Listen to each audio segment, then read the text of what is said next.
Good evening, friends. Good evening. How are you all doing? Welcome back to Karating. As always, we are deep in the village in Western Kenya and loving it. There's a story that is trending online of a Kenyan who got caught up in some kind of a sex thing. He was allegedly, attempting to solicit a minor, 15-year-old, for sex.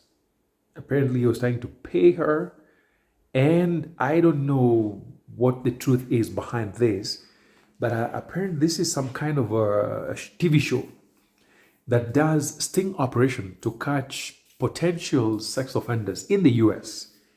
And they work with local police departments. And a Kenyan got caught up in all of this stuff. Now, I want to share this story not because it's a new thing. No, these things happen. But issues like this can really destroy the life of an immigrant. At the very least, I hope he's a citizen for his own sake. But if he is not a citizen, he is in a world of trouble. You all know that I'm an educator by profession, and I have zero soft spot for people who harm children. In any way, especially when issues of this nature pop up, I have zero sympathy for people who do that. Obviously, based on the video, he's not been convicted. He's just been caught up, and the legal process will follow itself to some kind of resolution. So a lot of people are talking about it, asking all kinds of questions. So the first thing I say is that if you know nothing about how the US system works, when it comes to issues like this, they take it way more serious than folks in other places do.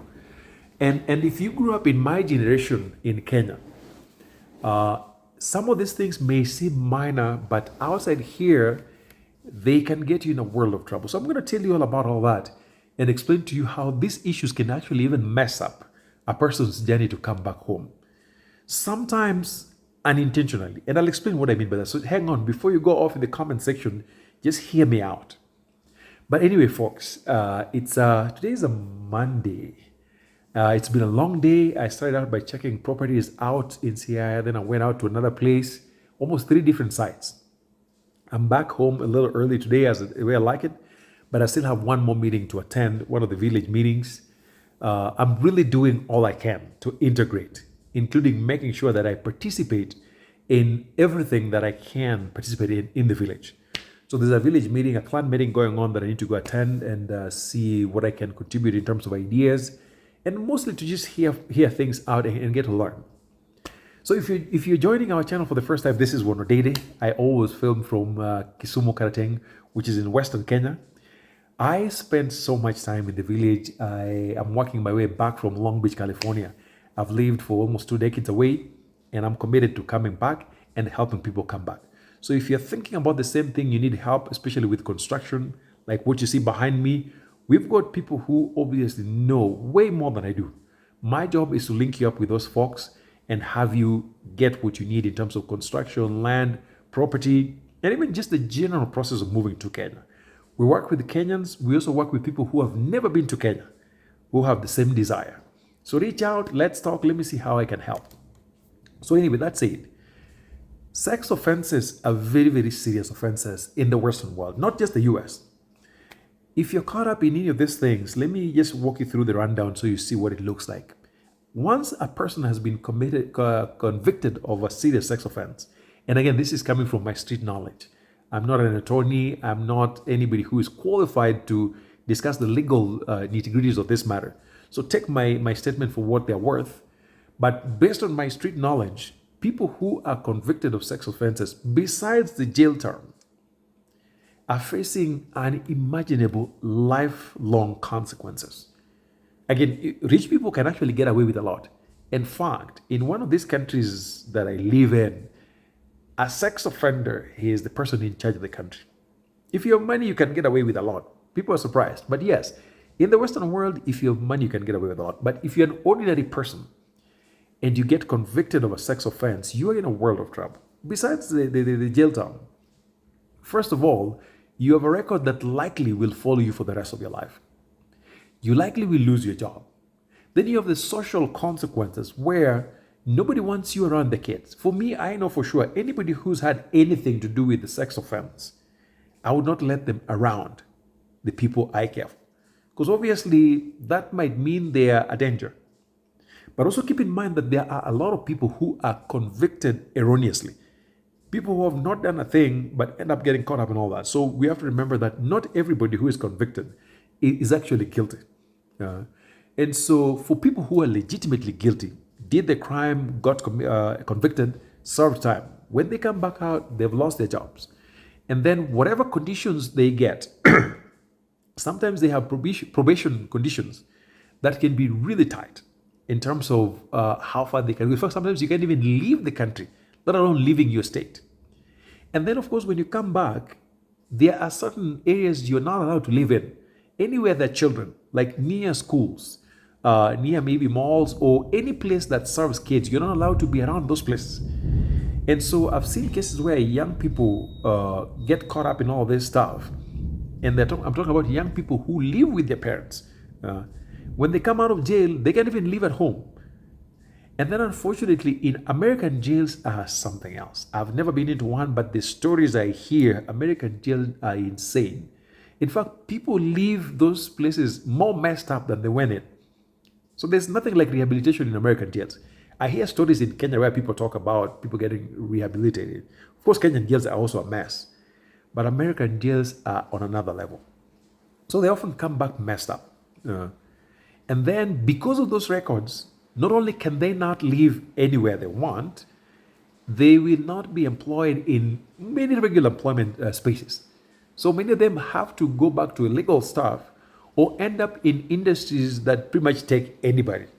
Like maybe construction, some part of construction, not all of it. There are certain industries that will pretty much accept everybody. So finding employment becomes really difficult, which again forces these people back to criminality. So these pipelines, once it is set, it's very difficult for somebody to come out of it because the system is set up to make it impossible for you to come back and integrate, even when you are able to change your ways. And so if you can't make money legally, somehow you have to figure out life. So many of them end up being homeless, they end up back to criminality and then back to jails. And if at all this individual is not a citizen, guaranteed, you're getting deported. Something that I am absolutely okay with. Because again, when we go to other people's homes, we are expected to follow rules. And when we don't meet those expectations, the countries have the absolute right to do what they need to do. And so a sex offense is very serious that would get you deported. If you're a citizen, I don't think you'd be denaturalized because of that. You just go to jail and then come back and deal with the consequences. But if you are anything other than a citizen, for sure, you're getting deported. And then you come home and you realize you have to start all over with all that. The good thing though, Africa gives people a second chance. When you come back, those things don't follow you as much as they do in the Western world.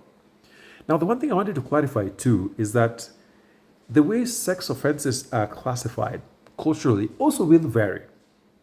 In America, anything under 18 is an issue. And it's true in most cases. I think Kenya, that is also true. But culturally, a lot of us come from settings where young girls used to marry young. And so there were cultural practices that were more accepting of intimate relationship with, I would say, people who are teenagers. And so some of us who grew up in those cultural spaces moved to the Western world, and we have not changed our mindset. And so you meet a 17-year-old, and some of those kids, when you look at them, you think they're adults, but they're not. So you meet a 17-year-old, and when we say you here, I'm talking about maybe a person who is 22. If you're a young person who is 22, you meet a 17-year-old, that could get you in trouble, big trouble. In the same way, you have a 16-year-old with a 40-something-year-old. It's the same. Worst case scenario, I remember the years when I first moved to the US, you'd hear stories of a black boy who is 16 dating a young girl, white girl who is 15. And the white girl's parents are not approving of that relationship. So they wait. As soon as this boy turns 18, and obviously their daughter is under 18, they pick up the case and the boy gets arrested and gets charged with sex offenses. And there are many kids that you hear stories of kids really being messed up. Because when you're 18, you're classified as an adult. When you're dating somebody under 18, the law is very clear, at least to the extent that I know. I could be wrong on this. So whenever racism comes in with these issues of sex offenses, I've seen kids being messed up.